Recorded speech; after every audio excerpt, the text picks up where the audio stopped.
I realized that my life was going to change dramatically in ways that I did not know or understand or even comprehend. I was going to have to really go to the well and become accountable and adjust to a lot of things differently. Que queríamos era que naciera, ya, sí, ya quiero tener, entonces ahorita lo que tenemos es aprovecharla, quererla y cuidarla lo más que se pueda. Creo que a todos nos preocupa la primera vez que nos dicen que vamos a ser padres. When we started the program, my daughter was about 3 months, and my daughter's 22 months now. Something I love about my child, that she's healthy, she's happy, she knows that she's cared for and loved. Those are some of the things that I wanted to make sure that she had, and she has them. I'm happy today with my daughter. She's the greatest thing in my life, and I'm glad to wake up and see her, and everything I do it for her. Sí, bueno, yo también vengo de una familia separada.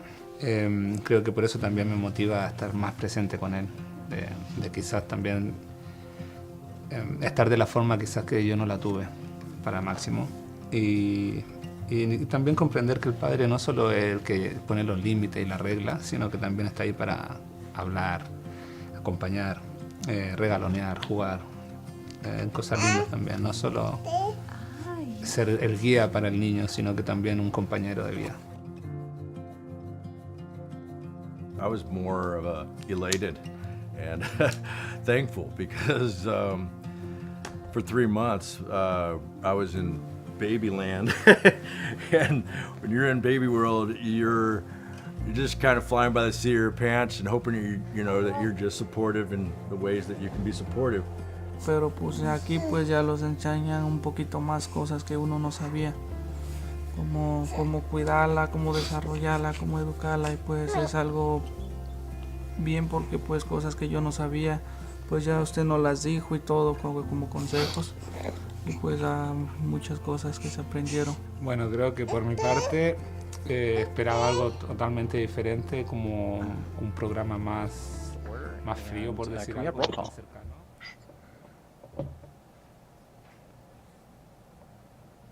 Yes. Mike Carter? Here. Jeff Hansen? Jeff?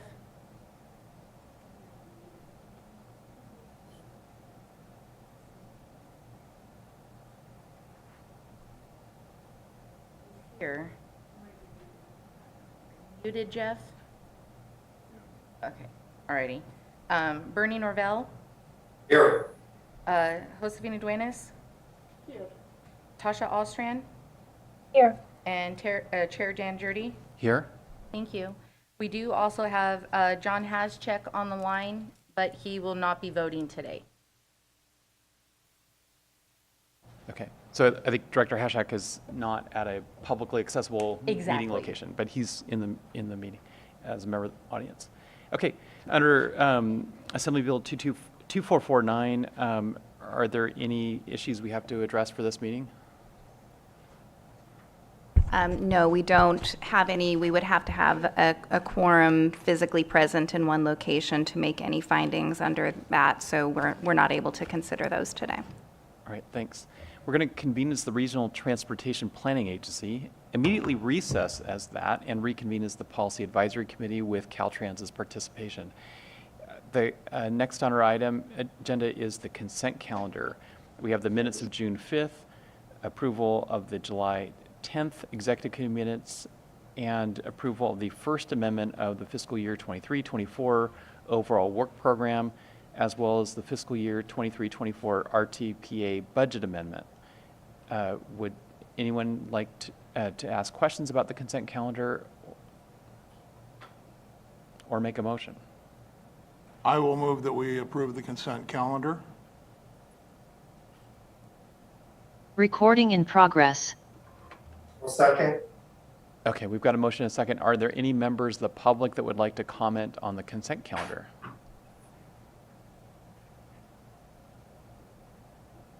Not seeing any hands raised in the Zoom meeting, so I guess we'll have a roll call. Director Mike Carter? Yeah, Director Jeff Hansen? Yes, okay. Director Bernie Norvell? Yes. Director Josefina Duenas? Tasha Osran? Yes. And Chair Dan Drudy? Yes. Thank you. Okay, now we're on to public expression. This is an item for people to comment on items that are not on today's agenda. If we have any members of the public in the Zoom meeting or in any of the chambers who would like to address the board on items not on today's agenda, this is your opportunity.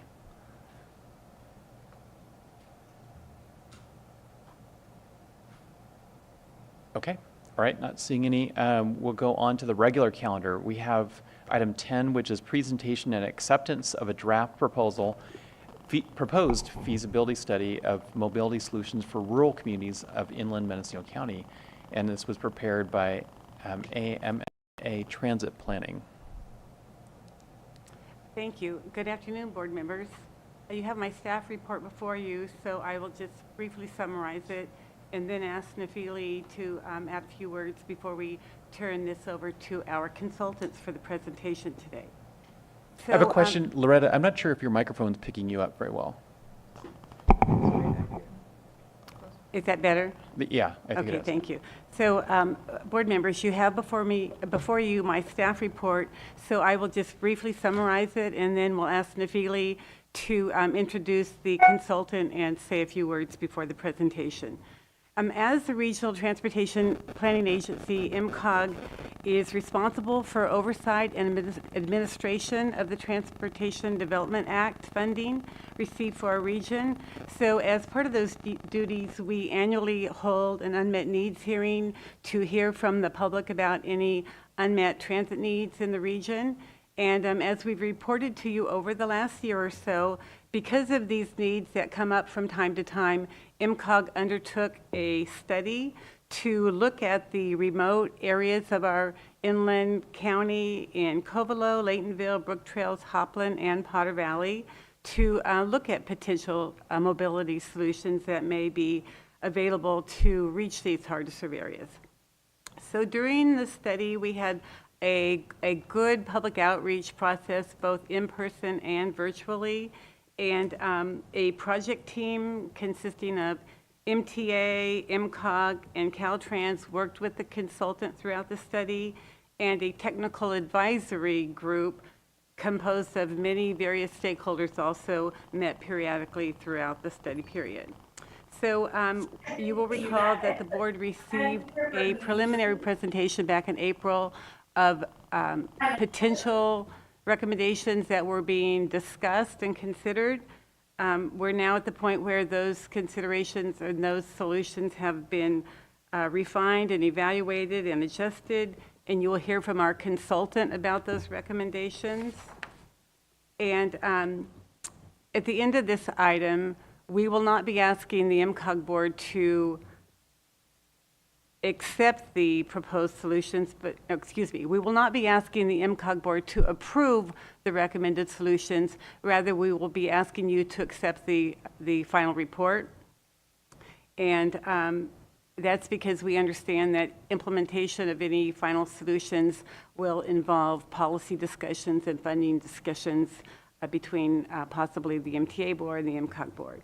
So I'm going to ask Nafili now to add anything that she would like, and then we'll hand this over to our consultant for the presentation. Thank you. All right, thank you. So just to add a couple things, I wanted to briefly mention why we chose these particular communities to include in this study. You know, of course, there are many remote communities throughout Mendocino County that are not served by transit or have very limited service. But we picked these to focus on because they include communities that we repeatedly hear about the need for some sort of service, but they also kind of represent a range of remoteness. So some of these, like Round Valley, Covelo area, is very remote, and others like Hopland are just a little off the beaten path. So different types of solutions might work for different types of communities. And so that's why we chose these particular communities for this study, thinking that the solutions for these might also work for other similarly located communities in other parts of Mendocino County. So just a little bit on why these communities, because we know that there are many throughout the county. And then Loretta mentioned the thorough public outreach that was part of this. And I want to echo that. Particularly in the needs assessment part of this project, I would say it was one of the most successful public outreach efforts that we have had on a project. We received a lot of positive feedback from that process, and so I think it's really reflected in the recommendations that have come out of this plan. And then I just also want to mention that, this has been really a collaborative process in addition to all of the organizations and individuals that you'll see mentioned later during the presentation. It's been close collaboration with Caltrans, who funded this project, and MTA as the CTSA throughout from beginning to end with this project. So with that, I'm going to hand it over to the AMA team and let them tell you all about their recommendations. Okay, thank you, Nafili. Thank you very much. And thank you. I see our slideshow is up there. I'm Heather Menninger. I'm pleased to have with me today my colleague Selena Barlow. She's somewhere. Cliff Chambers I saw earlier, then he disappeared, and then Dennis Brooks. And we're very thrilled to bring to you what's been the culmination of, as Nafili has suggested, the work effort of many individuals. In terms of what we want to do with this time, we'd like to revisit the study purposes and challenges of rural mobility. Both Nafili and Loretta highlighted on those to some extent. We want to share with you again the rural resident needs we heard about and how we traveled from that to a countywide rural mobility vision, and how that then forms the action plan recommendations that we'll bring to you. Next slide, please. This action plan document is the third volume. The first two were community transportation needs assessment, which very much documents that effort that Nafili described at the outset of the project, and we think is a standalone tool you can use to help get more funding. And volume two is mobility solutions research and analysis, but we're here today to talk about the draft action plan and its recommendations. Next slide. So what we want to do is revisit with you those 5 communities that Loretta named, that Nafili and Loretta both named, in the Inland 101 corridor, Covelo and Laytonville and Potter Valley with no public transit, Brook Trails with transportation provided through the Willits Senior Center for seniors and people with disabilities under an innovative contract with the MTA, and Hopland on the Route 65 service with stops in both directions, but it's not possible because of timing to make a same-day trip between Hopland and Ukiah. So these 5 communities together encompass about 7,500 individuals. And more than that when we go beyond the census designated tracts in terms of who affiliates with these communities. Why MCOG undertook this study, again, was highlighted by both of our colleagues at MCOG. Those longstanding unmet transportation needs, the testimony that you hear on an annual basis in compliance with the Transportation Development Act, brought back the very difficult kinds of trip needs in terms of length, distance, expense for the residents of these communities and others. And over the years, you have needed to make findings of these are unmet needs that are not reasonable to meet by virtue of their high cost and difficulty to serve. So recognizing that, this study's intent was, well, what can we do? Recognizing we can't do 40-foot buses with scheduled service. That bottom-up approach, which underwrote our community needs assessment process, was really critical both from the funding source viewpoint and our own ethos that if we don't hear clearly what individuals perceive they need and will support in terms of using the service, it won't matter what we come up with. So that bottom-up approach was central to that. And finally, that the solutions that we look for had to be innovative in terms of solving problems in new ways, cost effective, obviously, so that they could be sustained and meaningfully address these hard to serve trip needs. Next slide, please. This highlights the outreach that we have undertaken, and I believe we shared a version of this with you in April. Those 7 gold stars are when we had formal communication with members of the public, feeding into the various study products. And since that April presentation, we've been continuing to work with a variety of members of the broader community of meeting these needs. On the next slide, you'll see some detail about that, the 34 individual organizations with whom we spoke, and the 145 individual persons represented either in those agencies as stakeholders through the listening sessions in each communities, or a variety of other contacts that were made to the people we thought we needed to be hearing from. That was augmented by 330 e-survey respondents, 51 website commenters, and multiple press releases posting through social media, including some of you. Thank you very much for posting our meetings and home pages of agency websites. So that brought back a great deal of information, and I'll turn it over to my colleague Selena now to share with you both how we understood the Rural Mobility Challenge and what that led us towards. Selena?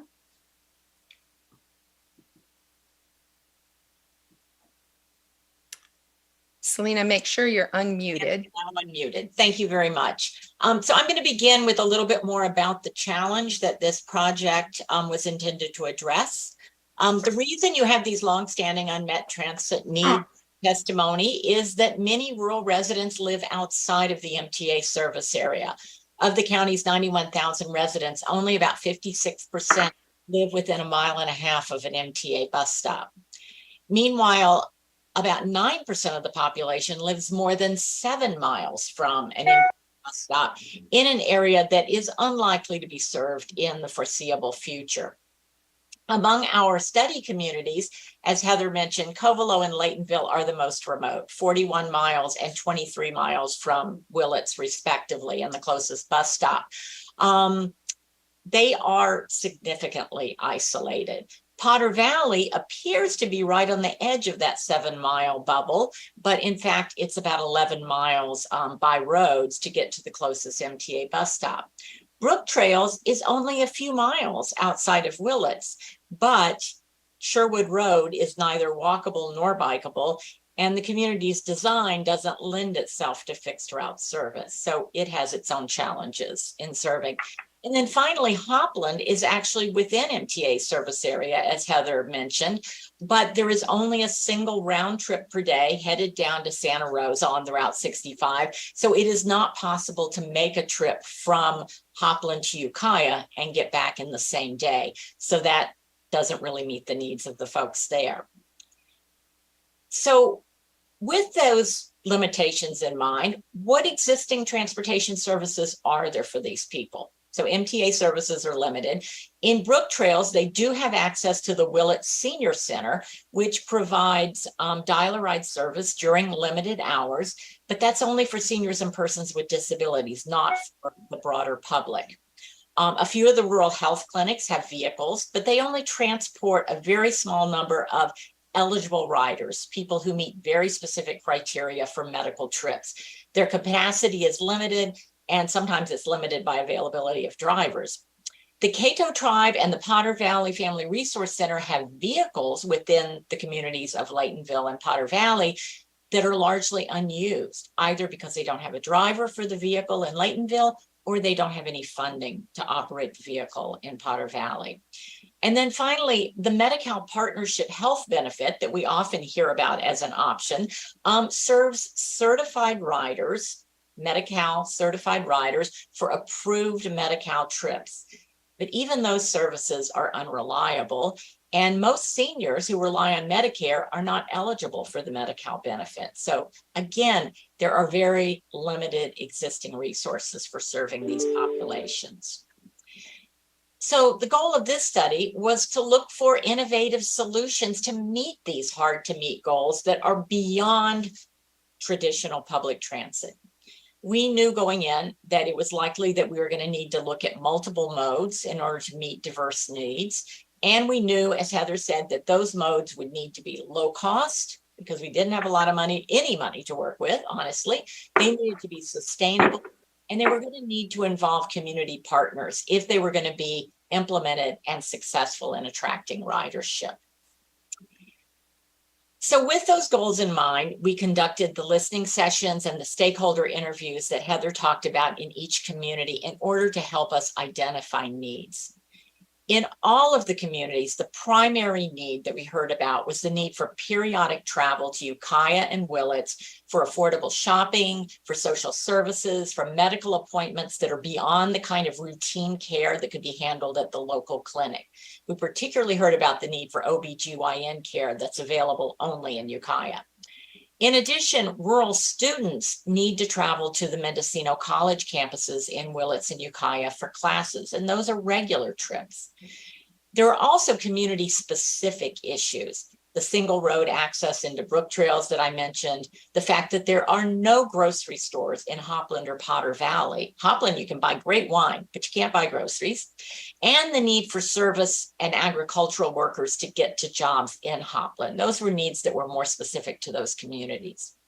And in every community, we heard about the need for out-of-county medical trips, particularly to Santa Rosa, and primarily among older adults who had increasing medical care needs. So these needs are detailed in the needs assessment volume that Heather mentioned, but I've given you kind of the broad strokes here. Now, from those needs expressed in the listening sessions and the stakeholder meetings, we formulated a variety of potential mobility solutions to meet the expressed needs. And these range from weekly shuttles to connect remote communities with Ukiah, to community van services, to volunteer driver mileage reimbursement programs, to ride matching services, to app-based car share even. These were diverse solutions, and we tested them in an e-survey of residents to see which were most likely to meet the stated needs, which were preferred by potential users. Then those results were reviewed in community meetings with key stakeholders. Now, as a result of those reviews with stakeholders and informed by research that our team conducted about what was realistic, fundable, and sustainable, the set of potential mobility solutions was refined. It was actually refined several times to get to what we thought were realistic recommendations. And as we went through this process, it pointed to several key factors that needed to be considered in formulating our recommendations. First was it became clear that no single strategy will suffice. Needs are diverse. They vary not only between communities, but they vary between segments of the population within each community. Obviously, what seniors need and what college students need are often two very different things. We knew from the start that finding sustainable funding would be a critical challenge, and it has been. But equally important was identifying leadership for this effort, because no one organization is focused on rural mobility in these isolated communities that are outside of MTA's service footprint. So MTA, MCOG, community-based organizations, and tribal leaders will all need to play a role in implementing, promoting, and managing the services that we recommend. And we needed to make the best use of existing transportation resources, including MTA's extensive capabilities and existing vehicles within the target communities. And then finally, Nafili and Loretta kept reminding us that Mendocino County has many other rural communities without any public transportation services. So we needed to consider how these strategies could serve other communities. So with that framework in mind, we worked with MCOG, MTA, Caltrans, and a variety of community organizations to formulate a vision of how to realistically and sustainably enhance rural mobility in Mendocino County. Now, this is a vision of how to provide very modest lifeline level services to meet the most common critical needs in remote communities. It doesn't address every need we heard about, but it does provide a place to start. The vision is depicted on this map. It includes weekly shuttle services from Covelo and Laytonville into Ukiah and Willits for services. It envisions modest expansion of MTA services in the Brook Trails and the Hopland area to serve needs there. And those changes would be considered as part of MTA's current short-range transit plan update. And it includes county-wide programs to encourage those with vehicles to share the ride with those without in return for mileage reimbursement or gas money. So now that I've given you the background and a really quick taste of the big picture, Heather is going to walk through our recommendations for each element of the vision as she reviews the action plan, the document that we're asking you to accept. Okay, thank you, Selena. So this brings us to the action plan by which to realize the mobility vision. And it has two main components to it, and we'll walk through these by each community. The action plan has a group of vehicle-based services to which Selena has alluded, including the Potter Valley community. And then it has other mobility programs that are countywide in their reach in order to reach beyond these 5 study communities. Next slide, please. The beginning with the vehicle-based service for Covelo and Laytonville. This is a combined service. We recommend it as a single service because these communities have similar needs, and they are the farthest from the population centers of Willits and Ukiah. Similar types of transportation needs leading to similar solution. So we're proposing the hybrid dial-a-ride shuttle to be operated by MTA, operating it once a week with an innovative design, which I'll speak to in a minute, but operating one day each week from each community to meet those kinds of trips that you can see in the orange bubble that can be scheduled in advance. So for example, the groceries for seniors or other family members, Ukiah-based medical appointments like those OBGYN prenatal appointments that could be pre-scheduled, and other kinds of things that can be anticipated or served on the day of service that the vehicle is actually running.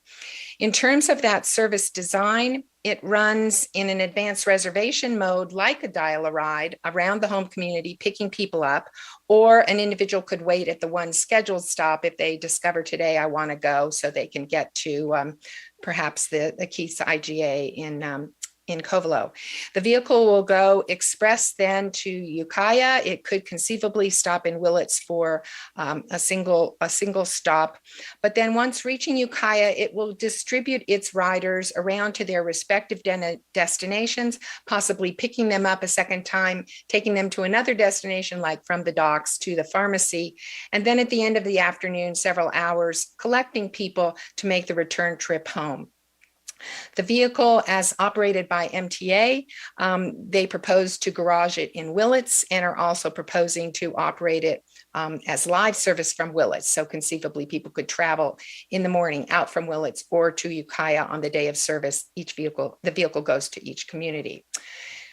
In terms of thinking about costs, the first year is a startup period. It entails some MTA administrative startup and early marketing costs, and then the capital expense of a single accessible vehicle. These vehicles are not large Ford Transit vans, 8 to 10 passengers or so, but they are accessible. So that's a total of about $110,000 that first year in annual cost. Year 2 would be the first year of operations, and that $145,000 was carefully built up by our colleague Cliff Chambers from an analysis of the revenue miles and the revenue time it would take to provide these specific one-day-a-week service per community to arrive at these costs.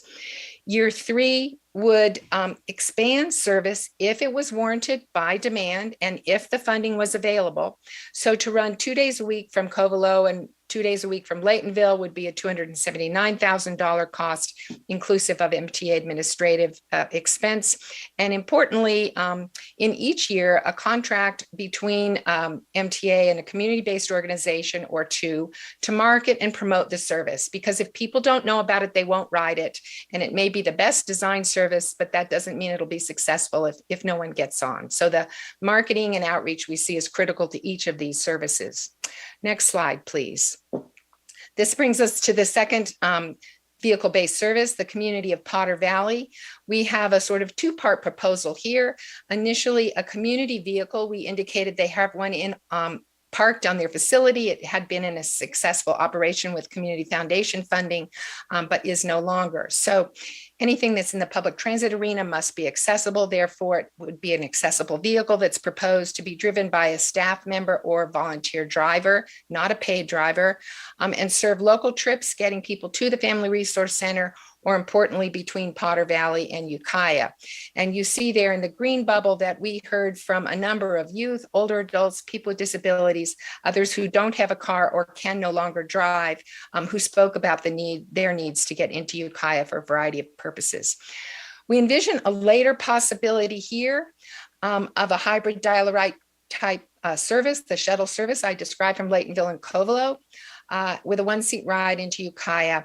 That could come about if special funding was secured through California Air Resource Board Clean Mobility Options, for example, and it conceivably could be operated by the Family Resource Center or the MTA, depending.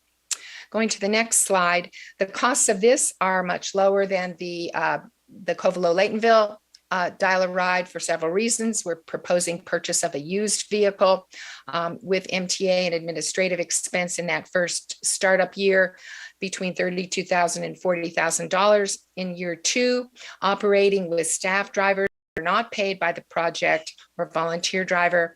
MTA admin about $1,500 a month for fuel, maintenance, insurance expense, and a little bit for marketing. That's about $31,500. And year 3 could expand to $55,000 with some part-time driver funding, underwriting, a 20-hour or fewer driver to be operating the vehicle. Again, later, a hybrid dial-a-ride could be brought into place if some special funding opportunities were realized. Costs for that would need to be determined downstream. That's Potter Valley. And now we move to the community of Brook Trails, which, as Selena indicated, we envision including this proposal in MTA's short-range transit plan update. Brook Trails, of course, is adjacent to Willits and is already served by an MTA-funded service. We think a modest expansion can be considered, should be considered, a deviated fixed route that would operate 2 days a week in the morning and in the afternoon, with 3 scheduled stops, including the CSD Community Center and the Sherwood Market, to bring individuals down and then return them home at the end of the day, 2 days a week. That would help individuals not only connect with Willits, but also with regional MTA service, and be important for youth as well as others who cannot drive.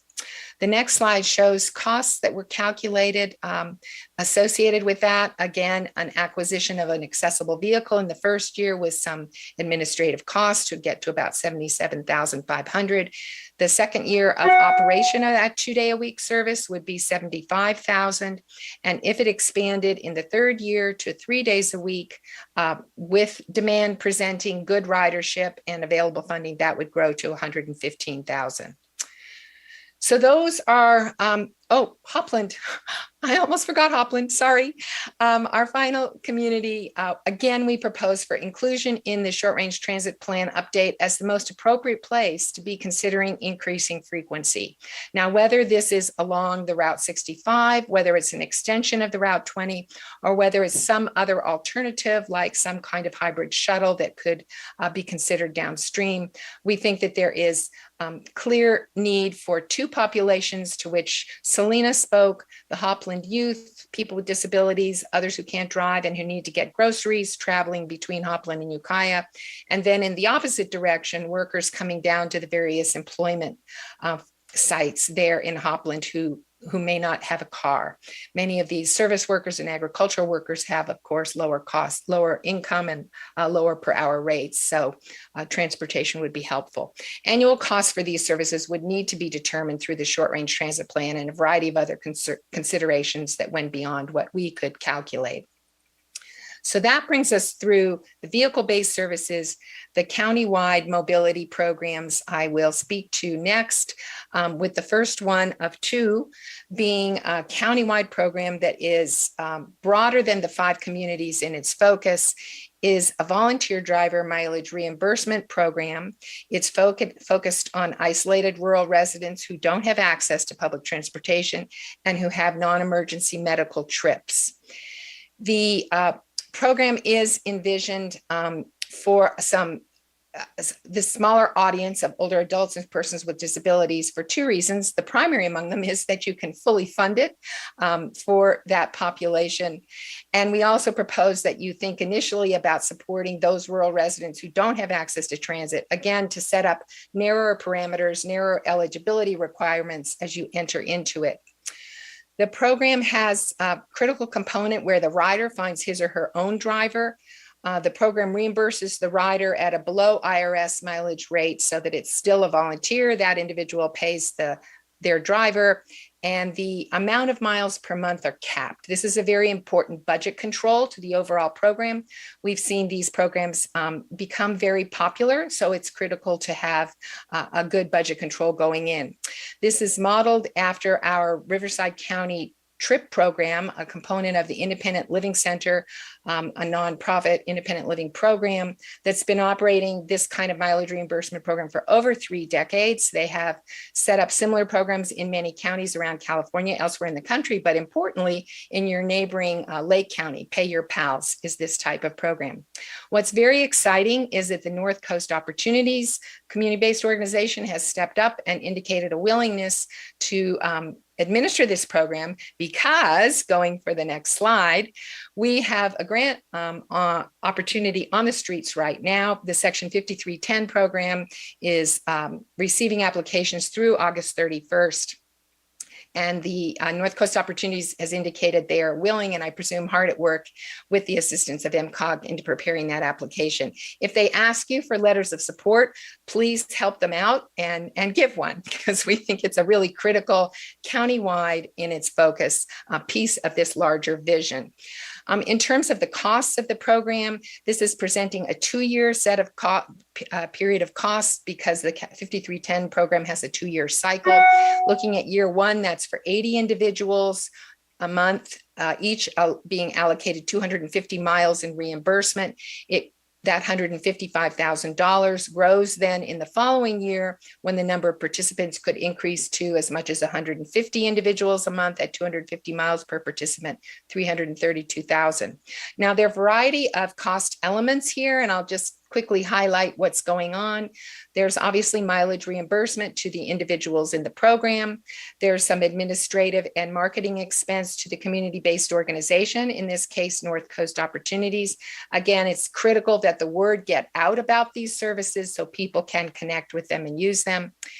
And then we recommend that you leverage this deep expertise of the independent living program out of Riverside, and use their software program initially use them to process payments to individuals and do the reporting. That could evolve as your program matures, but we think that they can launch you in a really good and strong way. So those are the costs associated with the other mobility program. And then our final with the volunteer driver program, and our final other mobility program is the electronic community ride board. This is a social media based platform, Facebook, to vet and match drivers and riders, to help those individuals who need gas money find those people who need rides. And this too is proposed for administration by a community-based organization. But importantly, we envision local, we call them mobility managers, volunteer coordinators who can help disseminate information about the kinds of transportation Selena was highlighting, but set up the rules and the vetting that will help make this a safe space in which to match neighborhood people with one another having a car and needing trips. It can serve, importantly, recurring trips, something that the other models can't do for community college students, for example, and possibly for work and other purposes. So it's an important other dimension, albeit very modest. And on the next slide, you'll see that what we're proposing is a small sum of money for the community-based organizations, administration and marketing, and then $150 stipend per coordinator per month for each of 5 communities. This is budgeted at the level of 5 communities. And the really good news here is that these mobility managers have been recognized as something that can be funded, are completely eligible under the 5310 program. And so this can be a part of that package that North Coast Opportunities is preparing. And again, they're going to need your letters of support as they go forward towards that due date at the end of the month. So that brings us through to the what of what we're proposing. And now we need to talk for a moment about revisiting who's operating it and talk about how this vision could be paid for. In terms of operation, just to highlight what I've already shared with you, the action plan is recommending that MTA operate the hybrid dial-a-ride shuttle for Laytonville and Covelo, that it consider through its short-range transit plan the operation of a deviated fixed route serving brook trails, and that through the, again, short-range transit plan, look at how to increase frequency between Hopland and Ukiah for same-day trip making. So those would be MTA operations. Additionally, for community-based organizations, the operation and administration of the Potter Valley Community Van we see as initially the responsibility of the Family Resource Center, particularly because they already had staff driving a vehicle and could at least initially presumably continue to do so. The volunteer driver mileage reimbursement program, we're thrilled that the North Coast Opportunities organization has stepped in and said, yes, they will take that on. And we hope that they will also consider the electronic community ride boards as a piece of their overall 5310 program. Now, moving to the next slide. If MTA chooses not to operate the hybrid dial-a-ride services, specifically those shuttle services between Laytonville, Covelo, and Ukiah. If it chooses not to operate those, there are two alternatives. The first is that it could contract with community-based organizations to operate them, much as it does now with the senior centers. And the second is that the MCOG Board of Directors could, under state statute, establish a Rural Consolidated Transportation Services Agency. This is something we talked about in April. It's a mechanism in TDA legislation that allows you to allocate up to 5% of your LTF to meet the specific needs of the Consolidated Transportation Service Agency. So those are two alternatives if MTA, for some reason, is not able to go forward. Now, finally, this slide presents what the monies could look like in terms of the services we've been discussing, the action plan's recommendations. You see here in the first column that for the vehicle-based services of the hybrid dial-a-ride shuttle out of Covelo and Laytonville, the Potter Valley Community Van, the Brook Trails Deviated Fixed Route, and the Hopland Increased Frequency, these all look to existing fund sources, the local transportation fund under the TDA or 5311. And we understand that those involve difficult choices, but we have not as yet been able to find alternative funding sources that are for sure. Whereas in the second column, 5310, and down on the bottom rows, you can see that the volunteer driver mileage reimbursement program and the electronic community ride board with its voluntary mobility managers can be fully funded. That's no match, it's fully funded. And it's a very well-funded program. I know there was concern about going after too much grant money and ensuring can we get it in future years. We have seen the volunteer driver mileage program be funded over multiple years for multiple programs within the state of California. So we feel confident with that recommendation. In the third column, I alluded at one point to the California Air Resource Board clean mobility options. As Loretta well knows, we were really working hard to try and go for that funding even within this grant process for a hybrid service of some sort out of Covelo and Laytonville. But we've learned that the zero emission vehicle technology is not yet there, as this Clean Mobility Options program tries to aid rural environments in embracing electric vehicle technology. So that's not an option at the moment until the manufacturers get farther down the way in increasing range. But it is potentially a possibility for Hopland and potentially for the Potter Valley shuttle electric vehicle, Potter Valley services, either the community van or hybrid shuttle could be served that way. And just a final comment about passenger fares. We calculated passenger fares for the vehicle-based services at a level of 10%. That is about that is what the state mandate would be. A minimum of 10% would be required. There has been some relaxing of that requirement in the COVID recovery periods. AB 14, oh dear. Well, the number escapes me, but at any rate, we're not sure where that's going to land as COVID recovery continues, whether you be relieved of the 10% requirement, but that was folded into our cost estimates.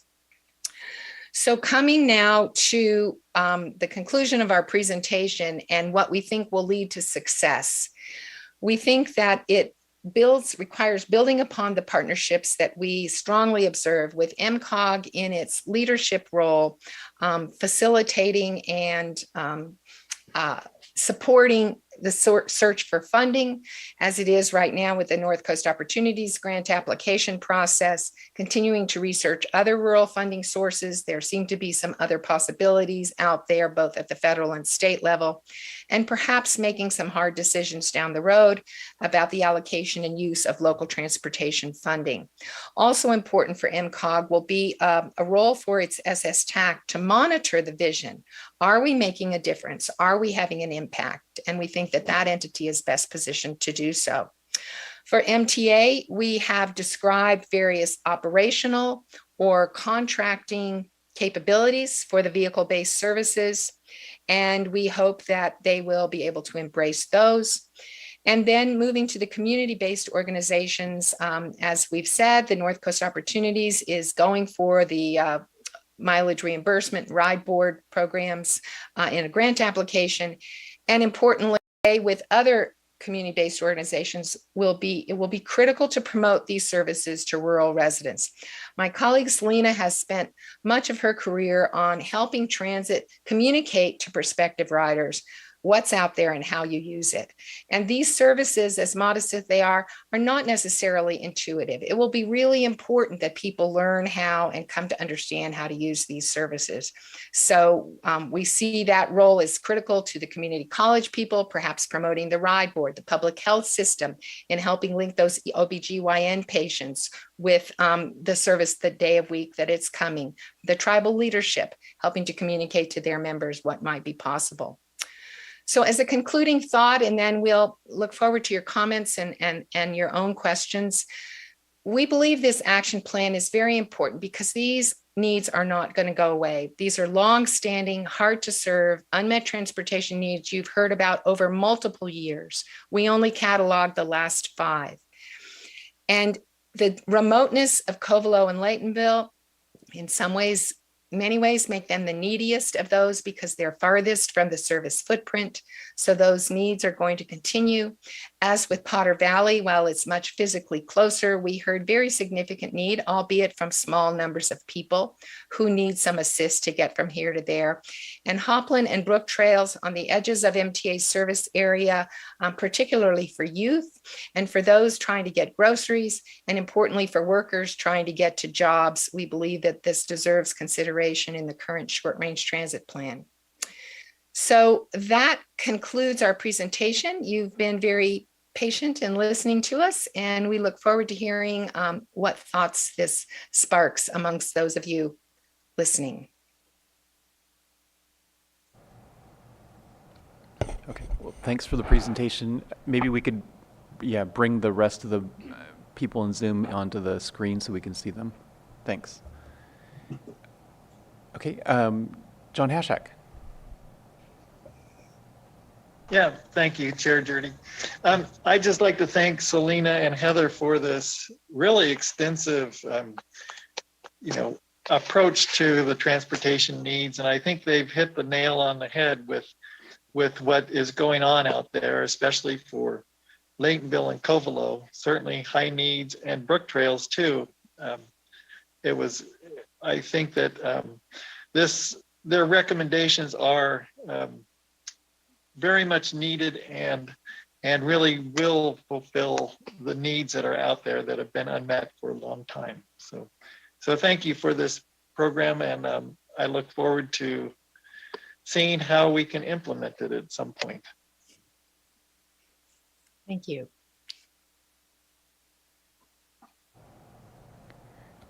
Anyone else in the Zoom meeting would they like to comment?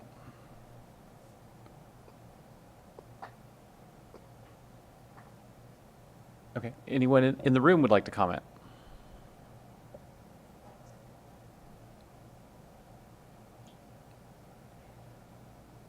Okay.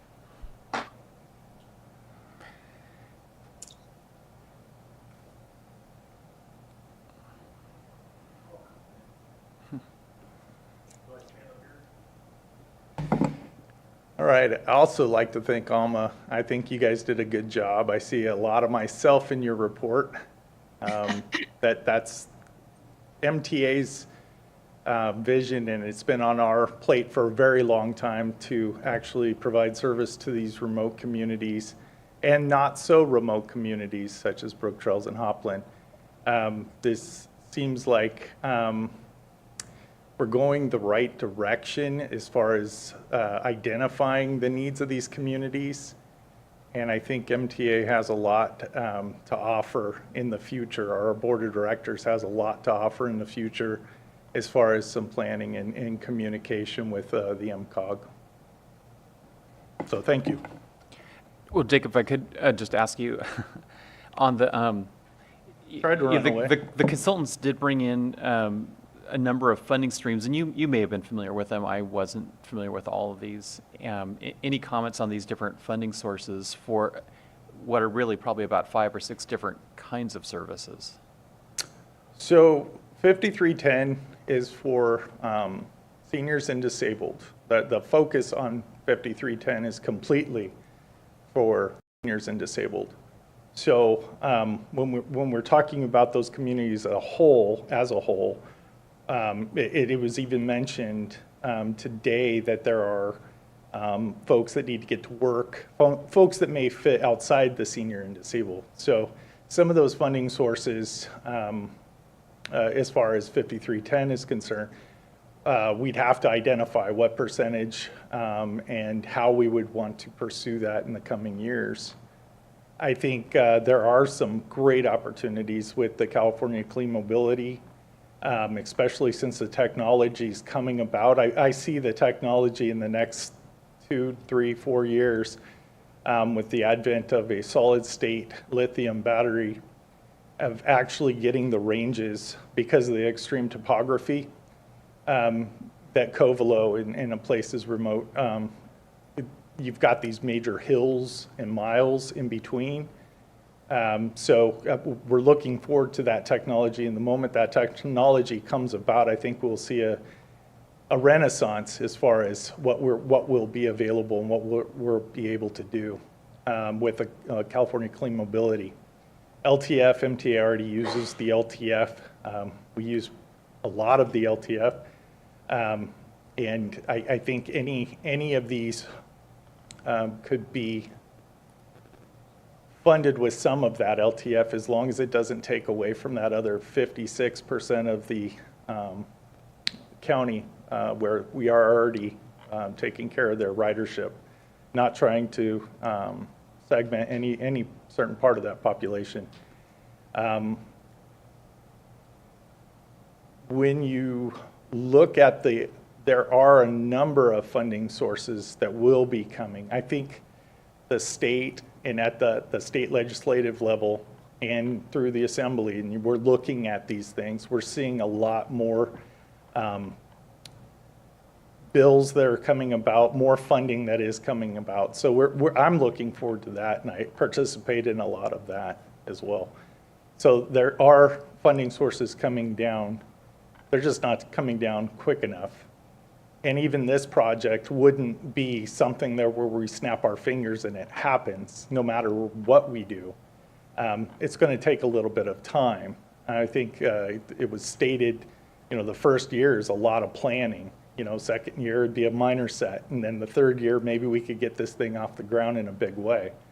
And that's how all of transit works. And as far as using something like the TDA funds, you would need 3 years of good service to be able to continue to fund it. 10% fare box ratio was brought up, has been lessened during this COVID recovery time. And that's through 2026 currently. So MTA is still coming out of this pandemic. We are still bringing passengers back. I think it was stated about Selena, you do a lot of work in identifying agencies and getting those agencies noticed. I think that's a big job right now that we've been undertaking ourselves, and we're moving towards that. I hate when I hear the comment, we have transit in Mendocino County. So, but for this particular thing, I think that would answer your question. Okay, thanks, Jacob. Can I go? Yeah, sure.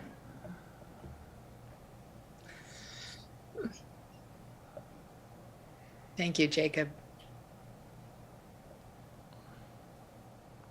Hi, good afternoon. My name is Sabrina Rodriguez. I am the chair for the Mendocino Transit Authority Board. And I have two comments and questions. One is about the North Coast Opportunities, the 5310 funding, and just thinking about how we know that that needs to be used for seniors or disabled. And thinking back to the slide about those that would be served through that reimbursement program, can you refresh, was that program intended for all, or did we specifically state in that it was just for seniors and disabled? In federal statute, the name of the program is Enhanced Mobility for Elderly and Individuals with Disabilities. And they're quite explicit that, Selena, maybe you can go to the slide with the green boxes. But we did talk about it in relation to just that population. You may be speaking to on the checkbox slide where we identify 5310 as a possible source for the hybrid shuttle for partial reimbursement for eligible riders. That's a down the road kind of thing in Jacob's language, where you could conceivably request some reimbursement for senior and disabled, those eligible riders that the 5310 program only funds on your shuttles. And Dennis, I know you were going to see if you could find a couple of communities where that was currently happening in the 5310 program. I don't know if you were able to, but to your question, Sabrina, the 5310 program right now could fully fund the volunteer mileage reimbursement and the mobility managers under the Community Ride Board. Okay, thank you for that clarification. If you could please keep this screen up, because my next question's about this one. If we look down at the boxes for existing funding, for example, for the Covelo Dial-A-Ride shuttle and the Community Van Dial-A-Ride to Potter Valley, the Brook Trails Deviated Fixed Route, and the Hopland MTA, I see a check mark in each of those for the LTF as potential funding. And my comment is that, yes, you could use some of those funds, but I think that it's also important to keep in mind that while we may be trying to solve one problem, we could, in effect, be creating another challenge, because there are only so many dollars, and we're utilizing those dollars the best that we can right now. So when we're adding additional services with the same dollars that we have to figure out then as a board, Mendocino Transit Authority, what services we might cut or how we can be more efficient. And so there could be impacts to other routes that may affect drivers. And one of the discussions that we had is that, for example, right now, if you're in Ukiah, you typically can catch a bus every 30 minutes. That could potentially change to every hour. So if you're somebody who's trying to get to work, it may be another hour before you can catch the bus again. So that's leaving them between services for quite some time, and maybe even potentially sitting outside in the heat. There are some unintended potential consequences. So those are things that are weighing on our mind, trying to figure out how we can best utilize what we have and expand services. So I'm really happy to see this study. I think it validates the need for more transportation within Mendocino County, but I think that it's critical that we need more dollars at Mendocino Transit Authority if we're going to achieve more. We'll try to be more efficient and more creative and go after other types of funding, but I just don't see it happening as simple as, we have LTF, let's shift them dollars there. Just keep thinking about those unintended consequences, please. Thank you.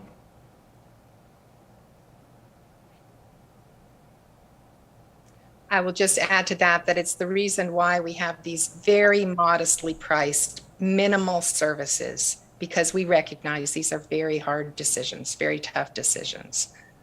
Not Cadillac service, but just some lifeline kinds of service options. Thank you, Selena. I'm not seeing any other hands raised in the Zoom. If there is anyone in the Zoom that'd like to raise their hand, this would be a good time to do it. Andy has his hand up. Oh, go ahead, Andy. Dr. Thank Quart. you. Yeah, are you able to hear me now? Yes. Yeah, first I just want to applaud this effort. It's great. It's very much needed for our county. We in the health department have been working closely with Round Valley Indian Health Center and are trying to get a grant for perinatal services to help with the problem of getting women who are pregnant in Round Valley down to the center of giving OB care, which is here in Ukiah at Mendocino Community Health Center. But that won't be going for a while. It takes a long time for the grant and so on and so forth. However, partnership does now with Cal-AIM Extended Services have an obligation to provide some transport. And it may be that would be another source of funding.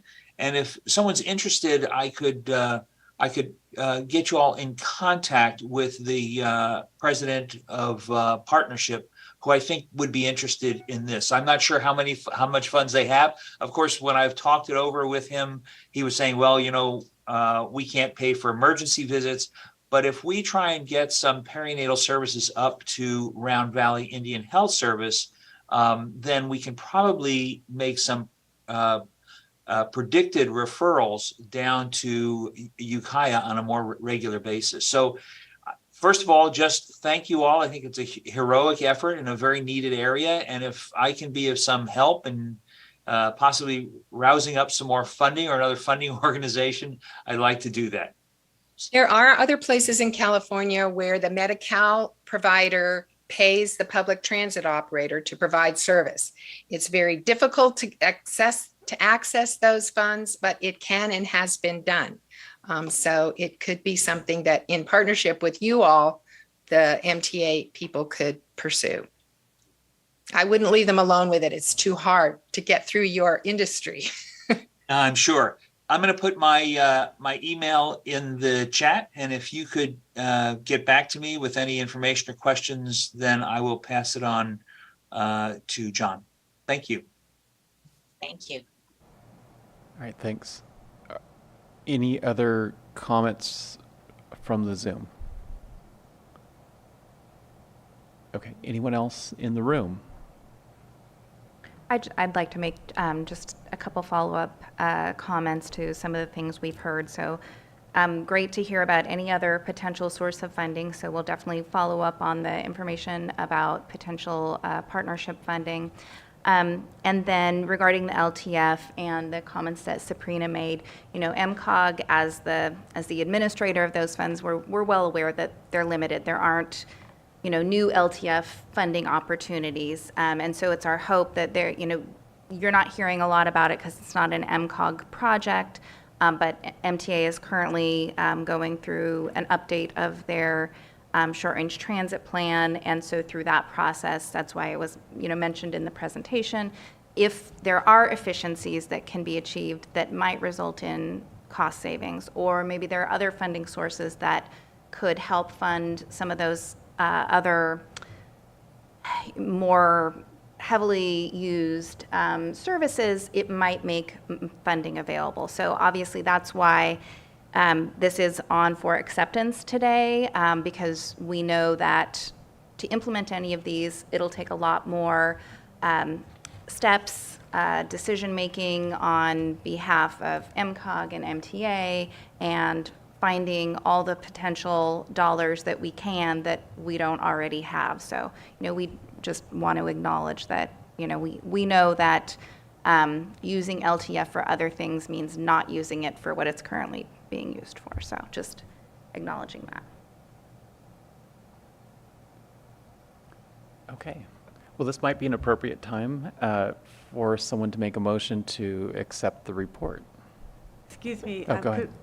Could we look at the recommended motion, and it has a little bit more in it, to accept the draft final, and then it lists it all with the funding note to be changed to final, and, excuse me, with the funding note to be edited to list all contracts and subcontracts as required, and with the title to be changed to final. So if you're supportive of that, if you would just move the recommended motion, that would include all of those things. Thank you. Okay, so you're referring to the recommended motion on page 29 of our packet?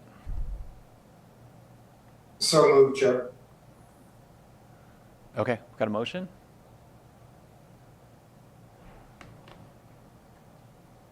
I will so move that we accept the recommendation. Okay, we've got a motion from Director Norvell.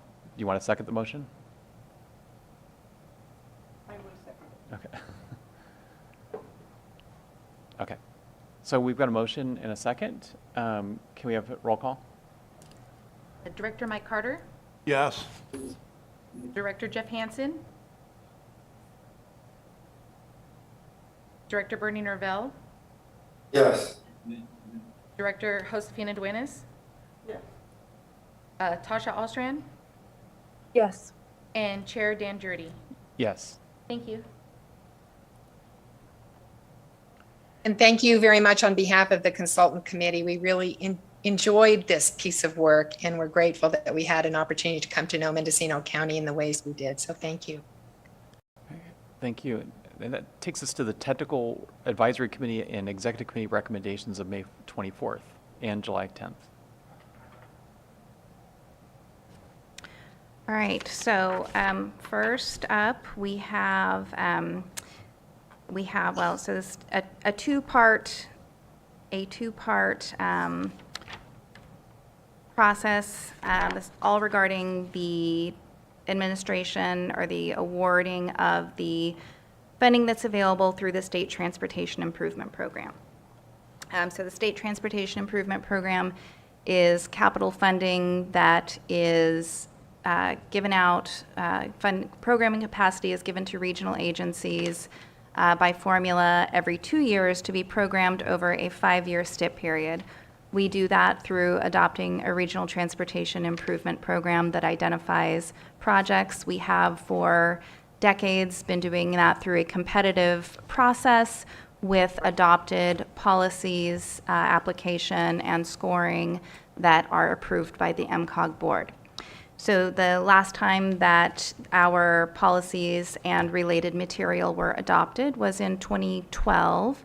And so we felt that it was appropriate to take another look at those. So we talked with the MCOG board at the April meeting and received direction to work with the Technical Advisory Committee and Executive Committee to come up with recommended revisions to those policies and application materials. So we went to the TAC over 2 different meetings, and they worked to come up with recommended categories for scoring projects and scores associated, total score potential associated with each of those categories. That was then taken to the Executive Committee, who agreed with the TAC's recommendation and also made a recommendation on a resolution, an adopting resolution to establish project eligibility and the criteria categories.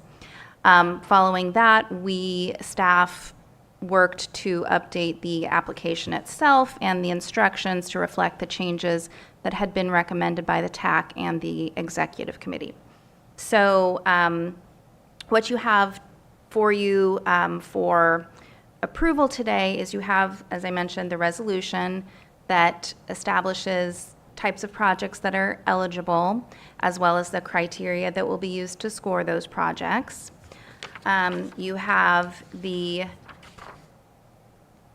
Regional Improvement Program project rating criteria, which is that's sort of the most meaningful item out of all of the documents that are included here today, because it describes how things will score, how they can earn points under each category, and the number of points that are assigned to each category out of a total of 100. And then you have the, as I said, the application itself, which is updated just to reflect those the changes to the categories, and so that we make sure we get all the information that we need to properly score a project, and then the instructions. So the changes that you'll see here today they reflect the changes that have happened as far as priorities at the state level. You know, it used to be that the state's #1 priority was capacity increasing projects. 12, 15 years ago, that was if they had limited funds and had to implement allocation priorities, those were at the top of their list. Well, things have changed significantly. The state now wants to avoid capacity increasing unless it's really necessary, and is really taking a more multimodal approach. So we've always taken a multimodal approach in awarding our STIP funds. We've historically awarded funds for a wide variety of projects, bike and ped, transit, streets and roads.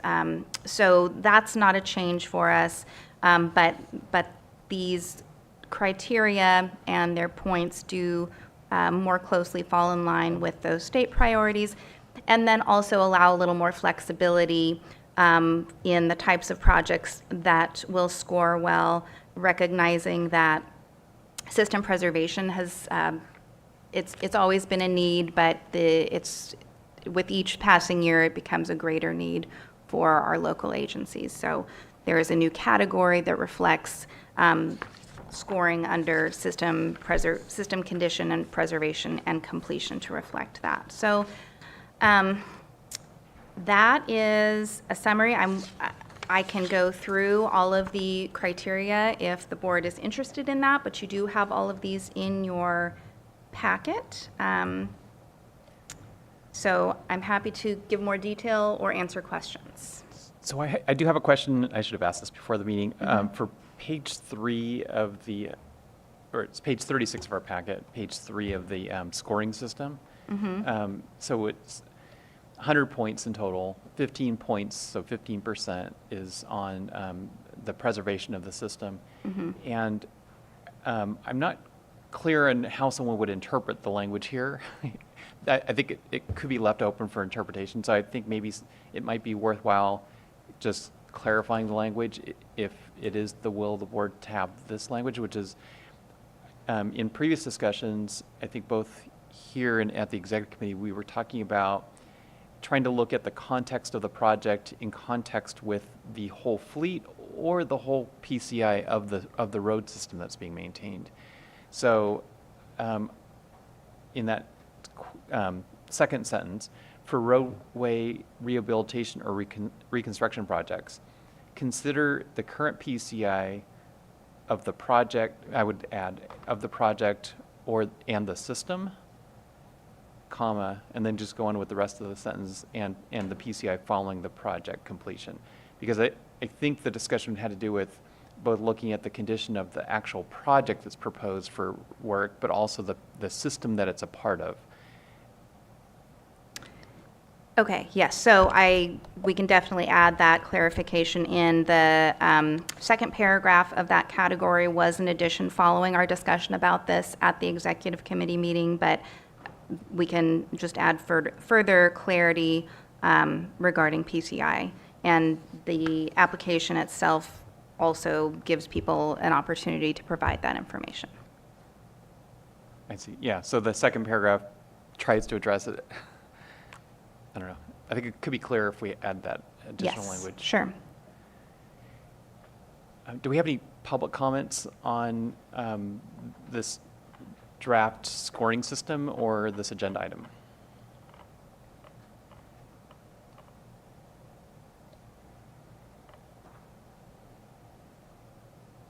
No. Any in the Zoom? Doesn't look like it. And we did not receive any prior to the meeting.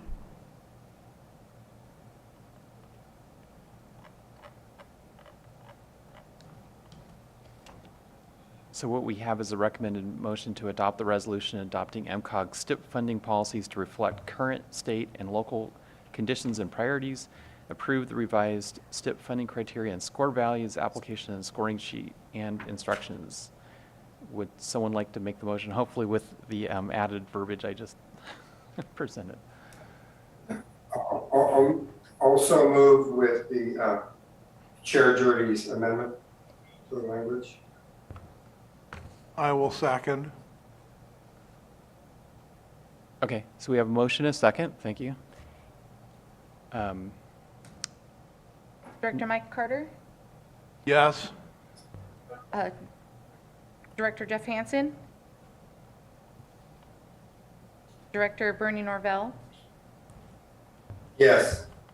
Director Josefina Duenas. Yes. Tasha Alstrand, Yes. and Chair Dan Drury. Yes. Thank you. Right, thank you. And so just to clarify, that did include both the resolution and the application materials and criteria? Okay, thank you. Okay, that brings us to discussion possible direction for the 2024 STIP fund estimate and regional transportation improvement program. You can stay there.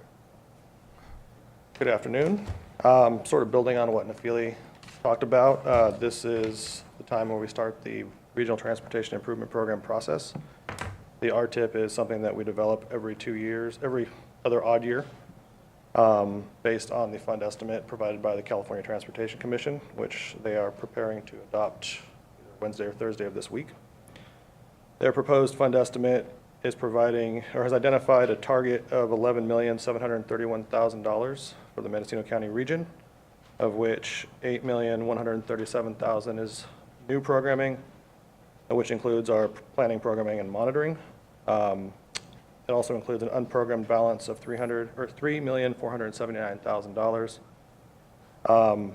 and also identifies a maximum share period of $36,177,000. One thing to note about that is it does carry into the next county share period through fiscal year 31-32, so we would be borrowing against the future. So if you take out the $407,000 of PPM, our target is $11,324,000. In the 2022 RTIP, we had identified 2 future funding commitments, one for $1.464 million for North State Street for the county's project, and then another $3.05 million for the Gualala project. The county's project, those funds were allocated back in May, and they're not part of this current fund estimate. The $3 million that's left unprogrammed for Gualala is part of that. And we have talked with Caltrans staff to see where they are in terms of funding. And based on these conversations, are proposing that we still hold $2 million of that 3.05, which would leave us just over $9,300,000 available for new or existing projects. And so at this time, we're just asking the board for some direction in terms of opening a call for projects and where to go from here. Questions? All right. So this agenda item, so staff is looking for any feedback from board members about projects throughout the county. I mean, is that what you're looking for? So really what we're looking for today, we want to open a call for projects. We don't always necessarily we don't ask for approval to open the call for projects because we have standing procedures and everything that you all just adopted that guides us through that. Really, it's about what level of funding we want to aim for, and that doesn't need to be decided today. We can wait and see what applications we receive and then make that decision later. Sort of the big question is if we need to, because we do have a chunk of that money that is previously earmarked for the Gualala project pending the needs after the ATP application. We have gotten, like James mentioned, we got some updated project estimates from Caltrans.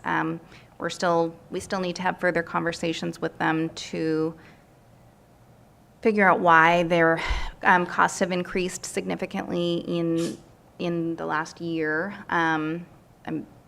So we do need to have a little more conversation, but it's our recommendation that if you want to release some of that for availability for other projects, to retain about $2 million or at least $2 million for the Wallala project, pending additional conversation with Caltrans. Well, not that I want us to punt the issue, but it seems like maybe one option simply is we wait and see what proposals come in, and also what information we get about the Wallala project and the county project, the interstate project. I don't know. I mean, it seems a little early because we haven't seen what's being generated by the cities and by the county Department of Transportation or Caltrans or anyone else. So maybe we just sort of have the process move forward where people submit their proposals and then maybe provide some feedback at some later check-in point? Yes, we can definitely do that. So the schedule that we were planning to take, which is consistent with what we've done previously, is that we'll have applications due in time to give you a report just of what we've received at the October board meeting.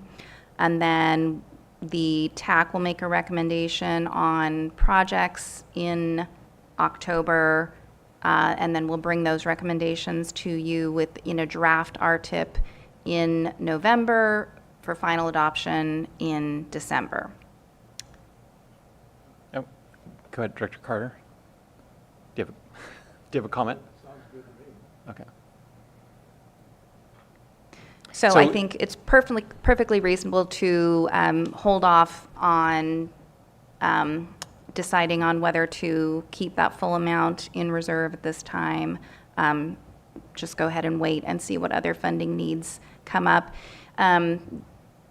It is nice to be able to let local agencies know what's available for their applications, but we can explain to them what the situation is, that we have this money earmarked and it may or may not continue to be fully earmarked. So if they can let us know their full needs and we can make decisions based on that.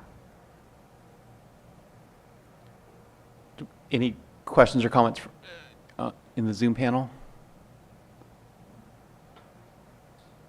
Just have one, and I think it may have been answered, but to the gentleman speaker, he was asking for the $2 million hole, and I think he said for Wallala, is that correct?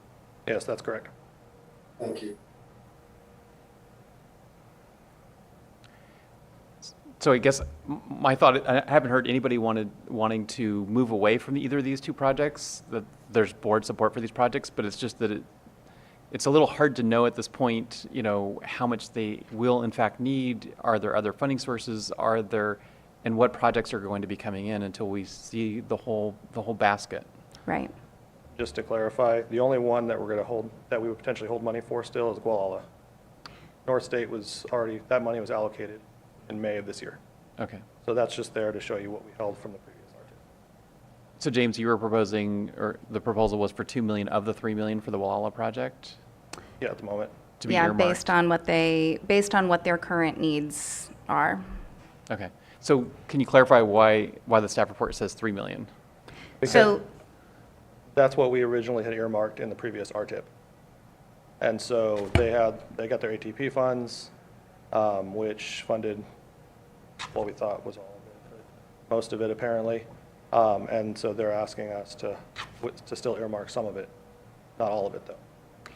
Okay, so through the 22 STIP, we thought we fully funded the project, but now there's a likely cost escalator of maybe another $2 million, is that it? Yes, so we believed, so actually at the time that this money was, at the time of the last RTIP, we were still waiting to learn the results of our ATP application. So we had set some money aside pending, I believe actually some of this money was earmarked prior to that. Yes. So it's a carryover from the 2020 RTIP. So we left it alone in 2022 because we didn't know the results of the ATP application and if there might be parts of that were ineligible for ATP funding.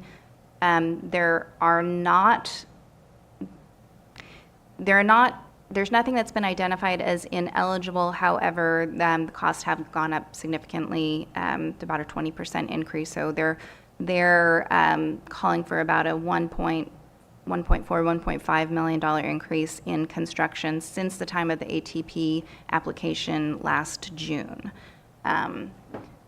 So that was our reasoning for dropping it to still keeping some, but dropping it to 2 million.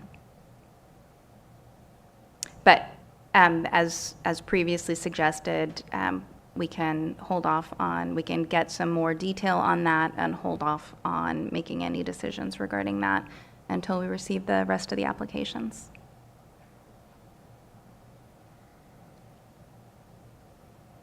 So if you're good with that, we don't need direction because we already have the instructions for an application cycle. It was just optional if the board wanted to provide direction regarding those funds and how much to make available, this item is listed as potential direction. All right, sounds like we're good. Okay, all right. Thanks. Thanks. All right, that takes us to item 13, amendment of the local transportation LTF reserve policy. Okay, good afternoon. I'll report out on that. You've heard about our local transportation fund reserve before. We've discussed it often during budget development. We'd like to make an amendment to it just for the procedures of drawing from the reserve. And a little history, this reserve policy began in 1999, amended in 2001, because there had been a shortfall of budget revenues from the local transportation fund, that's the sales tax revenues, and we didn't have anywhere to turn. We were having to pull money back from allocations already made. So nobody liked doing that, so this idea of the reserve came about, and we've been funding that with a minimum of 5% of the annual county auditor's estimate of the revenues in the budget. And we have had to draw on this fund before during the Great Recession in 2008 and 2009, fiscal year 2008-9 and 2009-10. There's a combined shortfall of over $600,000 at that time. And that's when we last drew upon it. So it has not been used since then. But now we are again facing another budget shortfall. I don't have that amount yet. We have one more month to go. We'll be knowing probably next week. Usually in the third week of the month we know the revenues. So August will be the 12th month of the fiscal year. And so we'll know that, but it's looking like we'll probably be about $500,000 short of our budget this year. Now, fortunately, this council has had the forethought to set aside an amount greater than the 5% minimum. In fact, has set aside 15%. So we have over $700,000 in there. We have enough money. We have the resources to make whole the MTA's allocation of funds, and they're the ones that would need that the draw on the reserve as being the kind of the last in line in the allocation priorities, although they get most of the funding. That is the farthest down the list, and so when we run out of funds, we've got to find a way to make whole the MTA allocation. So that's for transit, and that's the whole, really the purpose of this reserve. The only other purpose is if extraordinary circumstances arrive, there's some kind of spike in costs. So. But typically it's been to make up a budget shortfall. That's what we're facing now. So what we are asking for is some changes to the way this was written, 20 some years ago. And I've got a marked up version there in your packet. And the idea is that the way it was written before, it meant that we had to get a report of the revenues from the county auditor in June. We don't know that number in June now, we know in late August, and then the board was to make an approval of a draw on the fund. And, you know, at this point, the board doesn't meet again until October, so there's a big delay in getting funds to MTA, so we're trying to fix that. These days, I can get a report of the revenues right off of the state website. So I download the reports from the California Department of Tax and Fee Administration, and also that's confirmed by the county's Munis finance system, where I can actually see those deposits going in every month.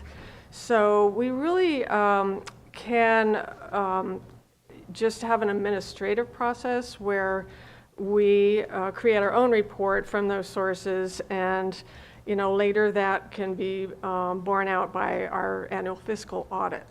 So that will eliminate some delay, we think, and and then of course the board would later get a report and can, you know, ratify that draw in the reserve. The other part of that change we'd like to see here that we're recommending is a way to make an earlier withdrawal of a partial payment of the transit allocation from the reserve prior to the fiscal year end that we're identifying here as August 31st. That's when we close out the year now. So we'd like to have a way when we see that shortfall coming, we know that it's going to happen.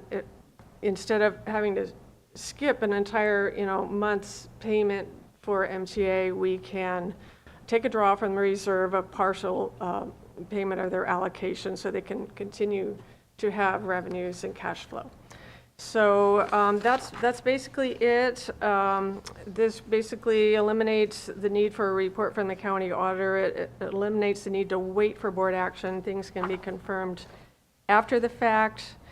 And so our recommendation is to approve staff's proposed amendments to the LTF reserve policy as attached here in your packet in order to facilitate efficient and timely withdrawals for eligible uses of the fund consistent with current fiscal conditions and the Transportation Development Act. And if you have questions about this reserve policy, you know, I can point you to where we find these eligible uses in the Transportation Development Act, and other questions about how we can get revised estimates and maybe keep ahead of, you know, knowing when those shortfalls are happening. So, but what you have in front of you is what we're proposing. Any questions on that? Okay. In the Zoom, anyone have questions or comments on the proposed amendments, which are on pages 45 and 46?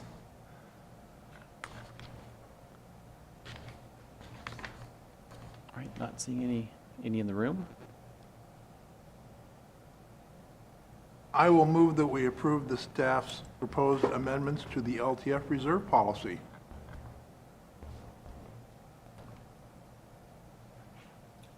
Second, Chair. Okay. We have 2 seconds, but Josephina seconded here in the room.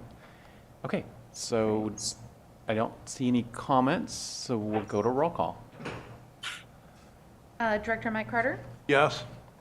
Director Jeff Hansen, Director Bernie Norvell, Yes. Director Josefina Duenas, Tasha Ostran, Yes. and Chair Dan Jurdy. Yes. Thank you. Thank you very much. And as I've mentioned, I'm continually working on MCOG's policy and procedure manuals. I'd like to take what's written here, take the content and put it in some new formats that we have to make it a lot more user-friendly. And one of these days soon, that board, you know, policy manual, not the board manual, but the policies and procedures manual will come back to you, and you'll get a chance to have a look at that and approve it. Thank you. All right. So at this time, we'll recess as the Policy Advisory Committee where Caltrans is voting and reconvene as the Regional Transportation Planning Agency. Do we have a motion by the Regional Transportation Planning Agency to ratify the actions of the Policy Advisory Committee? I will so move. Okay, we've got a motion and a second. Any comments? Not seeing it. Can we have a roll call? Director Mike Carter, Yes. Director Jeff Hansen,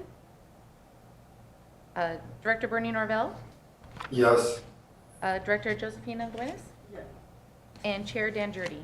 Yes. Thank you. All right, now we're on to informational reports. We have a number of reports in our packet. Do we have any reports from Caltrans? Hi, yes, thank you. Just a reminder that there will be a second cycle of Caltrans Climate Adaptation Planning Grant funding, $31.9 million available with the tribal set aside and no match for tribes. We'll be announcing the awarded grants for the fiscal year 23-24 Sustainable Transportation Planning Grant Program August 31st. So that's when we'll hear about the City of Ukiah and MCOG's applications. And then right away, there'll be a call for applications for the subsequent cycle, the fiscal year 24-25 Transportation Planning Grant Cycle. Call for applications in October with applications due in January. And please reach out and coordinate for potential projects. Clean California, the local grant program project award and notifications will be happening in likely September. District 1 had 24 applications submitted and 5 of those were from entities in Mendocino County. The Willits Dump Day, as we saw in the comments, was wildly successful. 7 lanes of incoming traffic and brought in nearly 2,500 cubic yards of materials, and that's more than 19 semi-trucks, so pretty amazing. We're planning a Ukiah Dump Day, and we have a mattress and tire collection event in Boonville on August 19th from 10 to 2 at the fairgrounds, and we have more dump days planned for Mendocino County this fiscal year. The Ukiah-based Special Person Program crew employed people with multiple barriers to employment and who are or were experiencing homelessness, and the crew picked up about 1,000 cubic yards of litter along highways, and that's enough to fill 7.6 semi-trucks. So we just want to encourage everyone to keep up with the customer service requests because they work and they also really help us. The Covelo Downtown Construction Project has been awarded and it will be built this season. And finally, we are working with Mendocino Transit Authority to apply for a Clean California Transit Partnership Project for a transit stop in Redwood Valley. And Caltrans will be hosting an open house on August 16th at 6 p.m. at the Little Lake Fire District Conference Room to discuss the proposed changes to Willits Main Street or State Route 20. It's for an HM4 safety project for the Willits Bicycle Safety Enhancement Project, and is considering a road diet for Main Street by modifying the striping to add bike lanes. That's all I have, unless there are questions. Thank you. Thanks for your report. Any questions? No. Not seeing any thanks. All right, then we're on to Mendocino Transit Authority.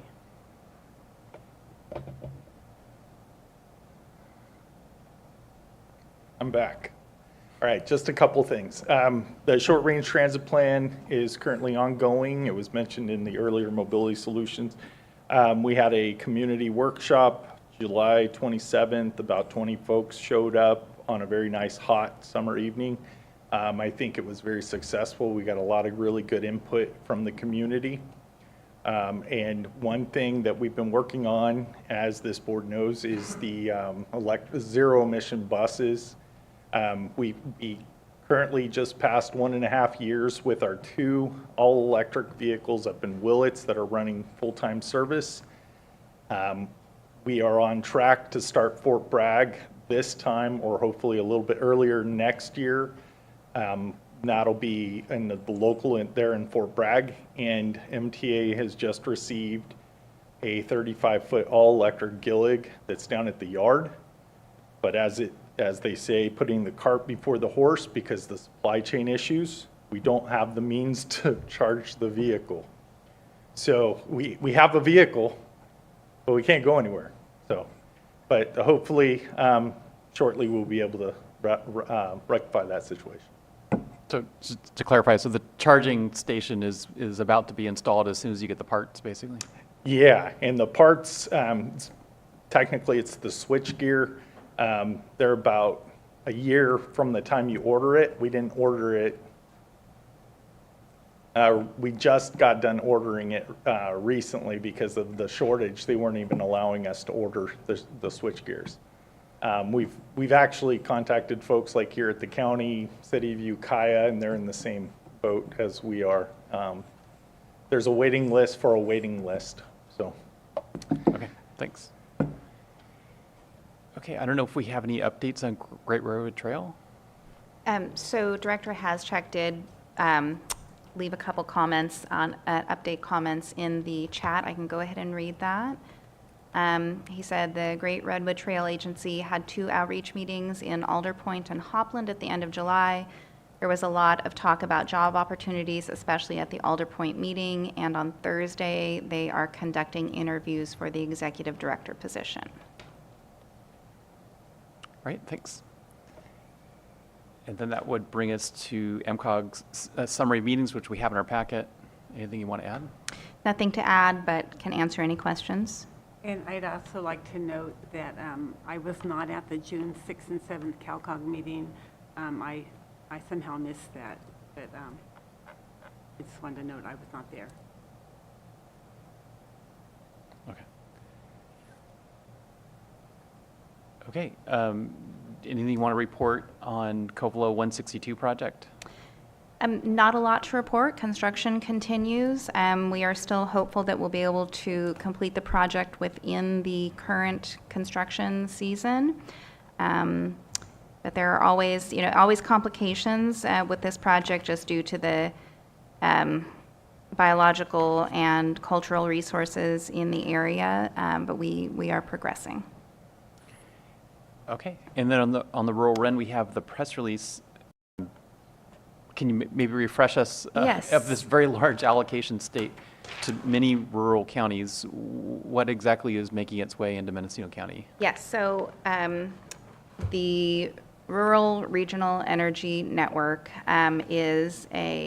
so regional energy networks were authorized by the California Public Utilities Commission in 2012 as a way to deliver energy saving programs to hard to reach parts of California.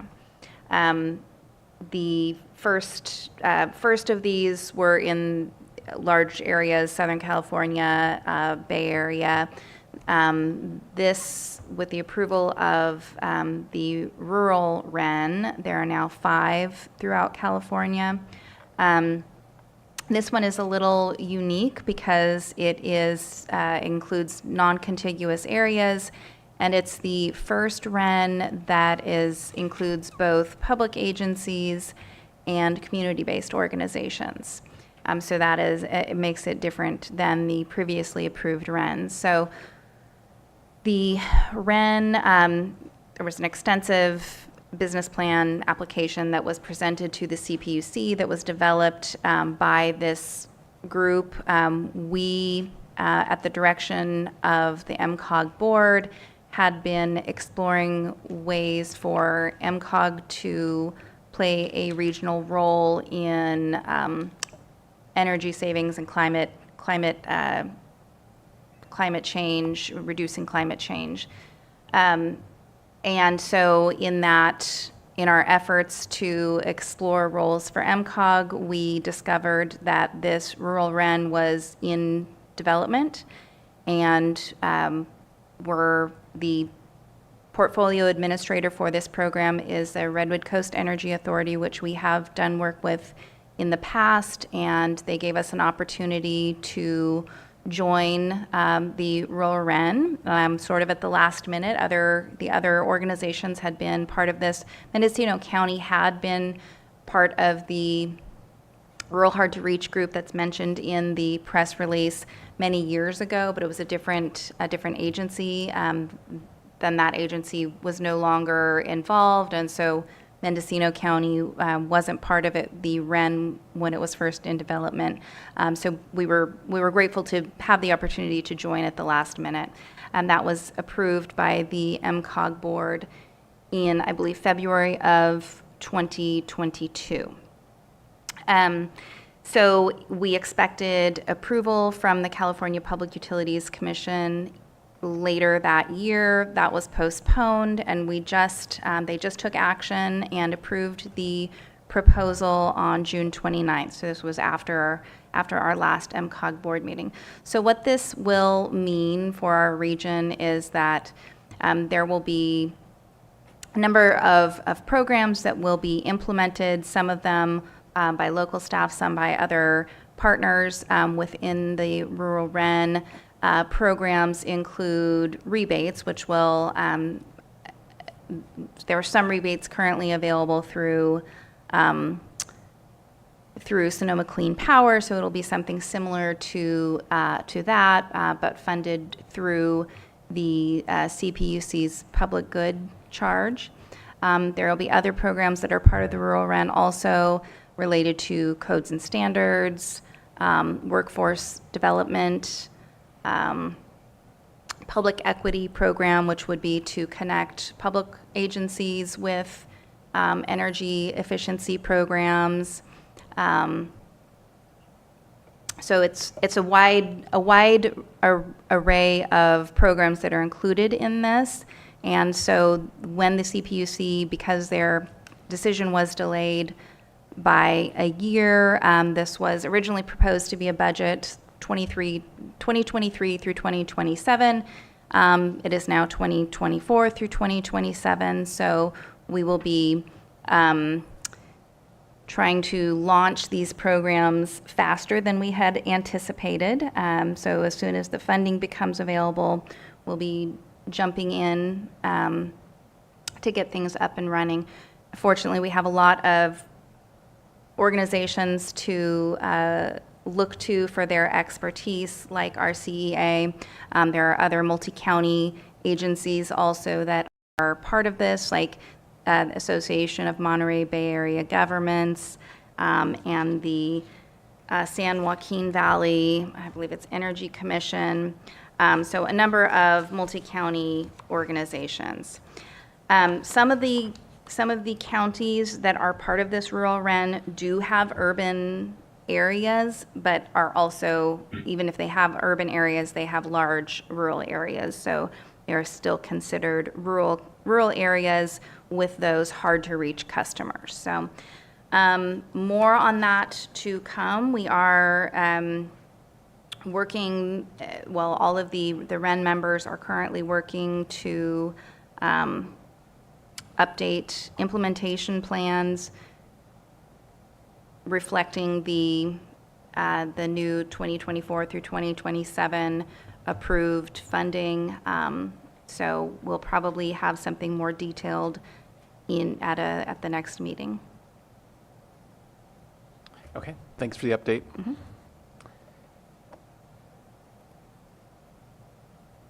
Any other miscellaneous reports? I do not have any miscellaneous. Okay, and our next meeting is on Monday, October 2nd. MCOG Planning.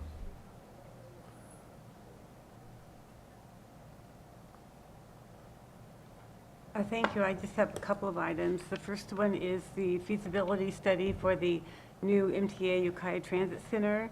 MCOG and MTA staff have continued to meet with the consultant on this project, and the last meeting was held on July 20th, and discussion centered on scoring the potential sites against identified criteria. So the team has now narrowed down the potential locations to 3 remaining sites, and they are Mason Street, East Perkins, and North Orchard Avenue. So on Mason, that's sort of the north end of the street. On East Perkins, the old savings bank. We were looking at a couple of sites there. The Wendy's has been eliminated, but now they're still looking at the old savings bank on East Perkins and a site on North Orchard Avenue, just north of Kohl's. So the consultant will be presenting the results of the site analysis and these 3 remaining locations to the MTA board at their August meeting. I believe they're meeting in August 30th. And then, seek comment or input from the MTA board, and then proceeding with the draft report. So that's all I have on that. Is there any questions? Not seeing any, thanks. Okay. And then under miscellaneous, just a couple of items. a lot's been said about MTA's short-range transit development plan, so I don't want to say much about that other than Jacob talked about the Ukiah community meeting. There will be public outreach events on the coast also for this project coming up, so we wanted to note that.